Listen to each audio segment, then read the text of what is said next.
సంవత్సరం స్కూల్లో బాగా చెప్తారో లేరో అని చెప్పేసి నేను ప్రైవేట్ స్కూల్కి వెళ్ళాలని చెప్పి మా ఫ్రెండ్ ఒక ఆయన మోటివేషన్ చేశాడు.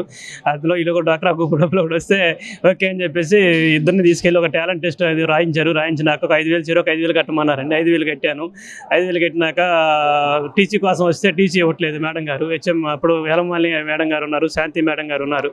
వాళ్ళు ఇవ్వరు, నేను టీసీ ఇవ్వను అది ఇది అని చెప్పేసి నాతో అంటా ఉంటే నేను ఇట్లా కాదు మేడం నేను ప్రైవేట్ స్కూల్కి పోతాను అది ఇది అని అన్నాక మేము బాగా చెప్తాం అన్నారు. ఈలోగా ఒకరోజు ఎంఈ మన చిట్టిబాబు గారు అని చెప్పేసి ఆయనతో ఫోన్ చేయించారండి. నేను ఎంఈ గారిని చిట్టిబాబు గారిని నువ్వు ఇట్లా అడుగుతున్నావు అంటే ఎందుకు నేను బాగా చెప్తారు కదా మీ పిల్లల్ని ఇంకా చేంజ్ చేయించే బాధ్యత నాది, మీ పిల్లలకి మీ స్కూల్కి ప్రత్యేకంగా 4-5 సార్లు ఎక్స్ట్రా వస్తానని చెప్పేసి ఆ రోజు భరోసా ఇచ్చారండి.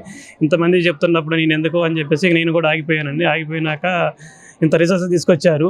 ఇప్పుడు ఉన్న ప్రజెంట్ శివకోటేశ్వర గారు ఎక్స్ఎం గారు కూడా ఆయన కూడా సూపరు. మేము ఉంచిన దానికి ఆయన కూడా ప్రతి స్టడీ అవర్స్కి కానీ అది కానీ ఎవరన్నా అందుబాటులో టీచర్ లేకపోతే ఆయన వచ్చి క్లాస్ చేయడం కానీ చేసేవాళ్ళు. ప్లస్ ఇంకా వీళ్ళకి ఒక ఫ్రెండ్ లాగా ఒక మాస్టర్ ఉండేవాళ్ళండి, శ్రీనివాసరావు సారు. ఆయన కూడా మంచి మార్క్స్ మెటీరియల్ కావాలన్నా ఏ మెటీరియల్ కావాలన్నా ఆయన సొంత డబ్బులతో కొనుక్కొచ్చి చూడండి. ఎగ్జామ్ అయిపోయినా కూడా మా పిల్లల్ని పట్టించుకున్నాడండి. అది పాలిసెట్ ఒకటాను ఇంకోటి ఏపీఆర్ చేసేట రెండింటి ఎగ్జామ్స్కి సంబంధించిన మెటీరియల్ అన్నీ కొనుక్కొచ్చి ఇచ్చారు. బుక్స్ పెన్నులు అన్నీ కలిపి కొనుక్కొచ్చి ఫ్రీగా చెరొక సెట్ కొనుక్కొచ్చి ఇచ్చారండి. ఆయన థ్యాంక్ యూ సార్. గవర్నమెంట్ ఇంతగా ప్రోత్సహించి చేసినందుకు.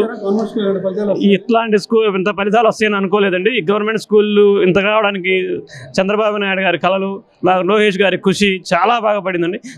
ప్రైవేట్ స్కూల్కి వెళ్ళి డబ్బులు పాలన చేసుకునే దానికన్నా గవర్నమెంట్ స్కూల్కి వెళ్ళి ఇలా ఇలాంటి ఫలితాలు సాధించి ప్రతి ఒక్క ఐఏఎస్ ఆఫీసర్ లాంటి పెద్ద పెద్ద నాయకుల చేత మమ్మల్ని దగ్గర చేరువ చేశారండి మా పిల్లలు.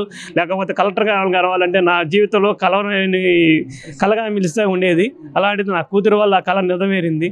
Thank you sir. నా కూతురు నా బాబు వల్ల ఆ కళ నెరవేరింది. Thank you sir.